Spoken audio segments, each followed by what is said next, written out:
अस्सलाम वालेकुम guys, welcome to my new vlog. आज मैं आ गई हूँ स्कूल और स्कूल में तो इतनी ज़्यादा ठंड है, इतनी ज़्यादा स्मॉग और फॉग है कि समझ ही नहीं आ रही कि दूर-दूर तक मुझे यहाँ पे खड़े कुछ भी नज़र नहीं आ रहा था। तो मैंने सोचा ये वाला सीन जो है आप गाइस के साथ ज़रूर शेयर किया जाए।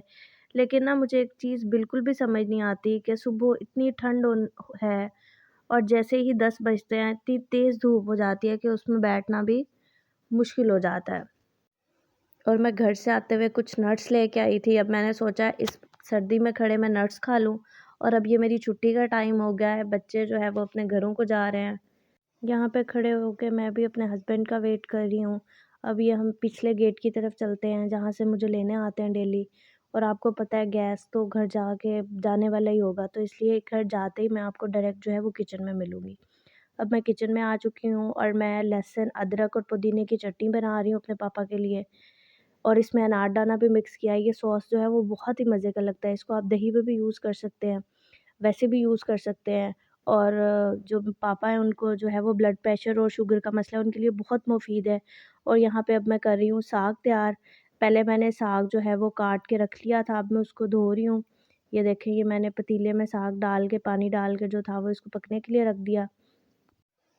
ये साग जो था ना, मैं आज फर्स्ट टाइम बना रही थी और मैं इसको लेके बहुत कन्फ्यूज़ थी, पता नहीं किस तरह का बनेगा। और ये जो चटनी मैंने अभी आपको थोड़ी देर पहले दिखाई थी, इसको बना के मैंने प्लास्टिक के कंटेनर में निकाल लिया है।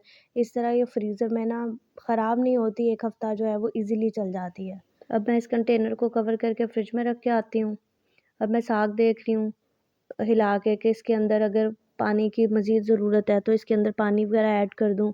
और इससे पहले मैंने इसके अंदर पालक, मेथी और बाथू वगैरह ऐड कर दिया है। और इसको फिर मैंने भाप पे रखा, स्टीम पे रखा हुआ था ताकि ये स्टीम में ही पकता है। अब बस मैं इसको कवर करके जो है वो रख रही हूँ। फिर अब मैं जा रही हूँ वॉक पे। अब मैं फाइनली इसको वापस आके देखूँगी। यहाँ से जो था वो मैं उतर के नीचे जा रही थी, तो मेरी डॉक्टर ने मुझे वॉक सजेस्ट की हुई है। यहाँ मैं वॉक पे जा रही हूँ। वैसे तो मुझे बिल्कुल भी टाइम नहीं मिल पाता था अपने बिज़ी शेड्यूल में से कि मैं वॉक के लिए टाइम निकाल सकूँ, लेकिन अब मैंने सोचा है कि मैं ज़रूर वॉक पे जाऊँगी। यहाँ मेरे फ़ादर मुझे छोड़ने जा रहे थे, क्योंकि मेरे हस्बैंड के पास बिल्कुल भी टाइम नहीं होता, वो इस टाइम उनकी मीटिंग्स चल रही होती हैं।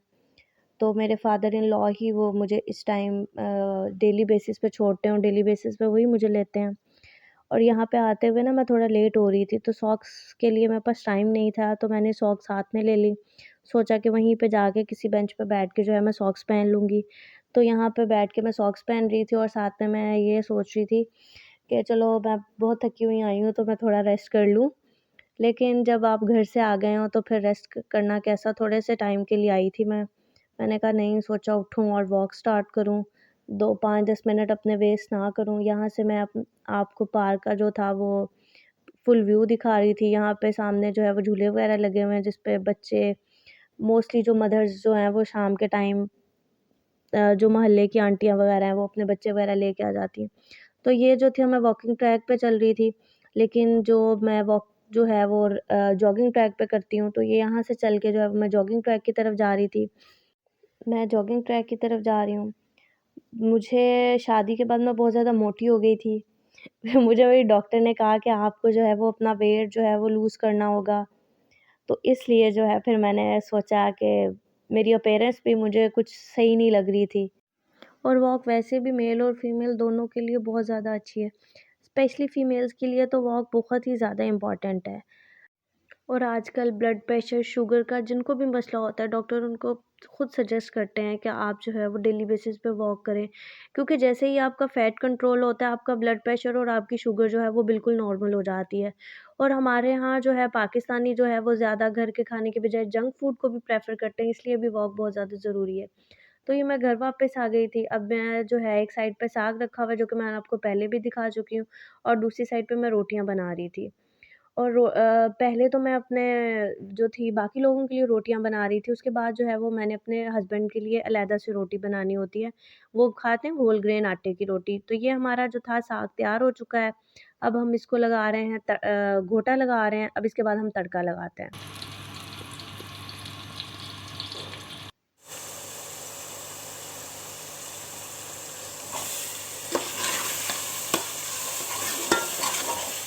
और यहाँ पे जो था वो मैंने साग जैसे ही हुआ था तो साग ऐड कर दिया, साथ में मैंने जो है वो सैलेड वगैरह काट लिया क्योंकि कुछ टाइम था।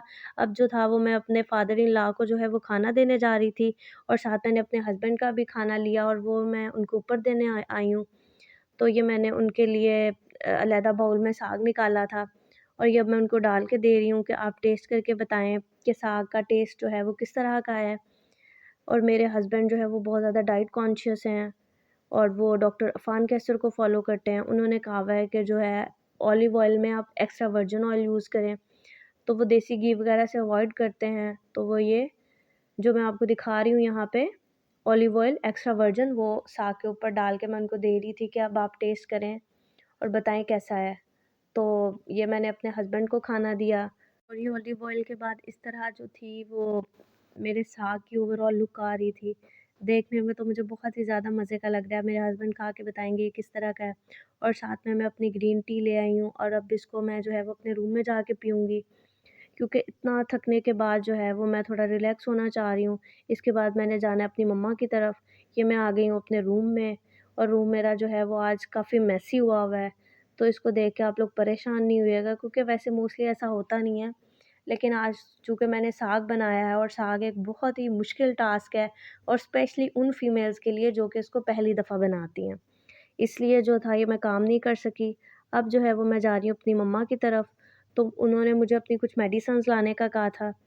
तो रास्ते में मैं कुछ मेडिकल स्टोर से पता करूँगी कि वो मेडिसिन उनकी मिल रही है या नहीं मिल रही। तो ये जाते हुए रास्ते में मैं वही देख रही थी कि कोई मेडिकल स्टोर हमें मिल जाए। वैसे करीब में यहाँ पे एक मेडिकल स्टोर है, काफ़ी मशहूर और काफ़ी बड़ा ये मेडिकल स्टोर है हमारी हिमा खान में। तो इसके अंदर जाके जो है वो मैं उनसे पूछती हूँ कि उनको मेडिसिन जो है इनके पास अवेलेबल है या नहीं। तो ये मैंने इनके पास अंदर गई और मैंने इनसे पूछा मेडिसिन है, लेकिन इन यहाँ पे वो मेडिसिन जो थी वो अवेलेबल नहीं थी। अब हम बाहर निकले, अब मैं किसी और नेक्स्ट मेडिकल स्टोर से देखूँगी कि उनकी मेडिसिन मिलती है या नहीं। तो ये मेरा आज का सेकंड व्लॉग था, अगर ये आपको अच्छा लगा हो तो काइंडली इसको लाइक, सब्सक्राइब और शेयर करें। Thank you.